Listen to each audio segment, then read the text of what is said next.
Assalamualaikum warahmatullahi wabarakatuh. Sahabat intelektual muslimah, berjumpa kembali dalam rubrik Suara Ekonom, sebuah rubrik yang akan mengulas berbagai fenomena, peristiwa, persoalan yang sedang terjadi dari perspektif ekonomi syariah atau ekonomi Islam. Dan dalam kesempatan kali ini kita akan mengulas secara singkat tentang dampak Shanghai Lockdown. Kalau kita lansir dari pemberitaan yang ada di CNN pada pertengahan April lalu, dikemukakan bahwa dampak dari di lockdownnya kota Shanghai dan 20 kota lebih yang ada di Tiongkok atau di Cina ini akan berdampak pada hubungan ekspor dan impor antara Indonesia dengan Tiongkok. Dilakukannya lockdown terhadap Shanghai dan 20 kota lain di Cina ini merupakan rekor tertinggi atau yang terbanyak sepanjang pandemi terjadi di Tiongkok.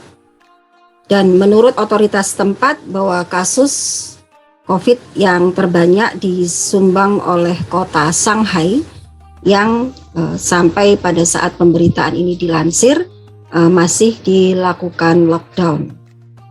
Dan tercatatnya jumlah pasien COVID-19 saat ini merupakan rekor yang tertinggi sejak wabah corona terjadi di Wuhan di tahun 2020.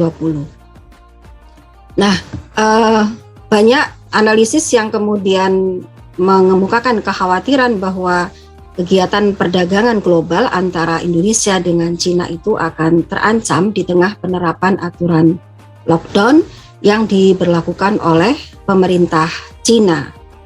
Menurut Direktur Utama Samudra Indonesia, disebutkan bahwa pengurangan aktivitas pelabuhan dunia di Shanghai itu berdampak pada menghambat kegiatan ekspor impor barang termasuk Indonesia dengan Tiongkok atau dengan Cina. Nah, sahabat intelektual muslimah, kita lihat di sini bahwa saat ini ketika hubungan dagang antara satu negara dengan negara lain itu menjadi basis tumpuan dalam kegiatan peningkatan angka pertumbuhan ekonomi, kegiatan untuk meningkatkan roda perekonomian satu negara, kita lihat ada ketergantungan yang sangat tinggi yang akhirnya terjadi dari mekanisme ini. Dan kalau kita lihat apa yang diterapkan oleh Cina ke semua negara dengan sistem pasar bebasnya, dengan sistem free trade area, sistem pasar bebas yang dia buat regulasinya dengan semua negara, pada akhirnya dalam situasi yang terjadi seperti sekarang menciptakan kondisi yang tidak baik, ya. Ciptakan kondisi yang cukup menyulitkan bagi negara yang sudah terikat perjanjian pasar bebas dengan Cina. Nah, sementara kalau kita lihat bagaimana sebetulnya pandangan tentang ekonomi syariah, tentang sistem pasar bebas ini. Bagaimanakah sebetulnya pandangan syariah, ekonomi syariah tentang perdagangan antar negara? Termasuk bagaimana pandangan ekonomi syariah tentang globalisasi.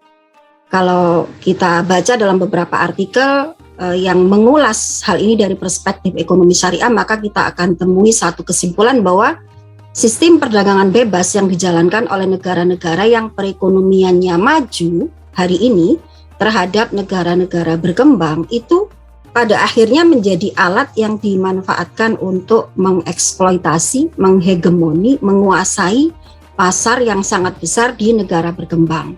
Dan itu kalau kita kaji dari perspektif syariah adalah hal yang dilarang dari sudut pandang Islam. Mengapa? Karena Allah telah memberikan peringatan wala yaj'alallahu lil kafirina 'alal mu'minina sabila. Jadi Allah dalam hal ini melarang dalam Quran surat An-Nisa tadi kepada kaum muslimin untuk memberi jalan kepada negara lain, kepada pihak-pihak lain yang disebutkan dalam ayat tadi adalah lil kafirina.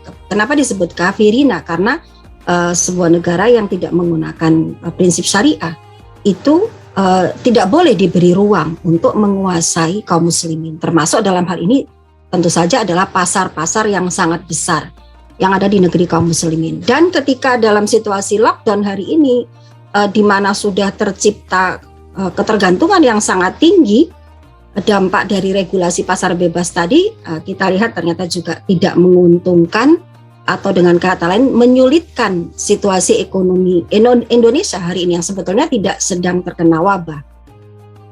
Di samping tentu saja ada prediksi kekhawatiran bagaimana nanti kalau wabah itu menyebar kembali di Indonesia. Tapi tentu itu tidak kita jadikan sebagai pembahasan kita.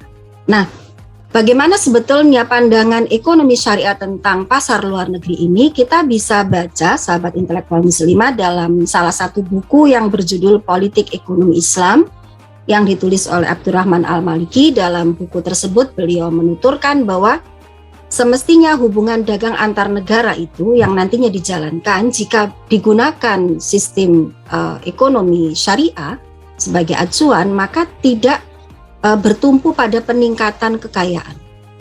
Prinsip utamanya adalah dalam menjalin semua subsistem yang dijalankan oleh negara, termasuk dalam sistem perdagangan luar negerinya itu, kalau menggunakan Islam ya berarti basis regulasinya adalah aturan yang berasal dari akidah Islam, aturan yang berasal dari apa yang diajarkan oleh Islam, yakni apa?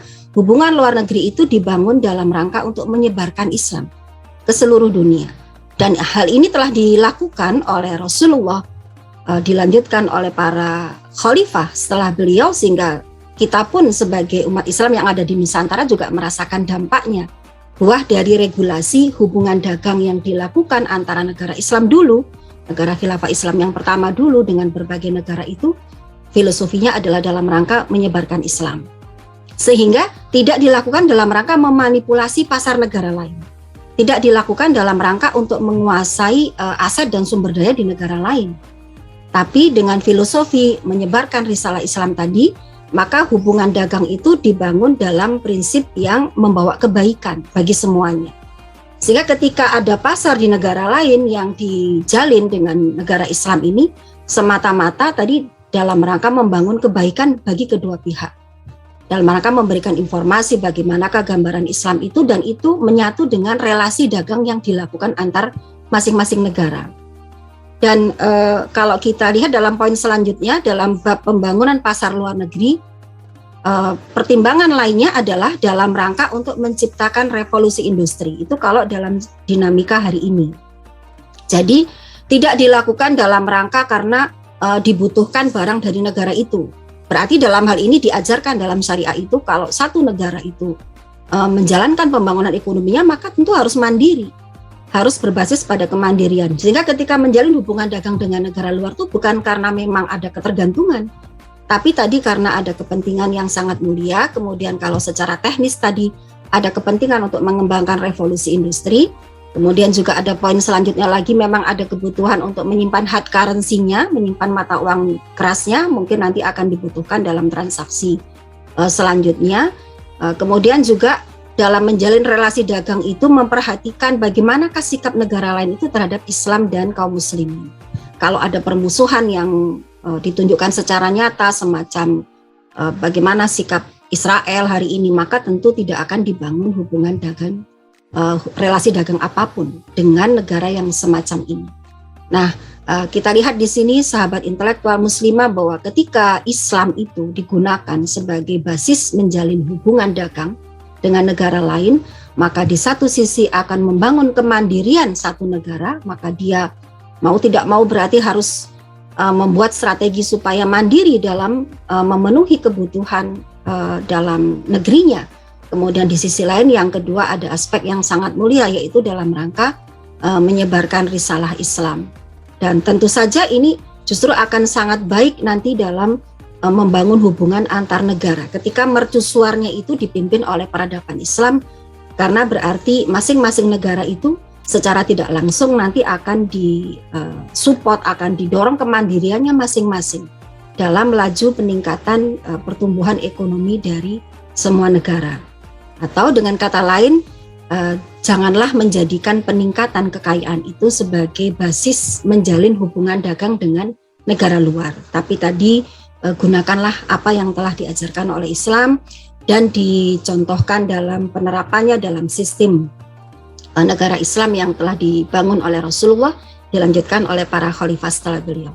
Wallahu a'lam bishawab. Assalamualaikum warahmatullahi wabarakatuh.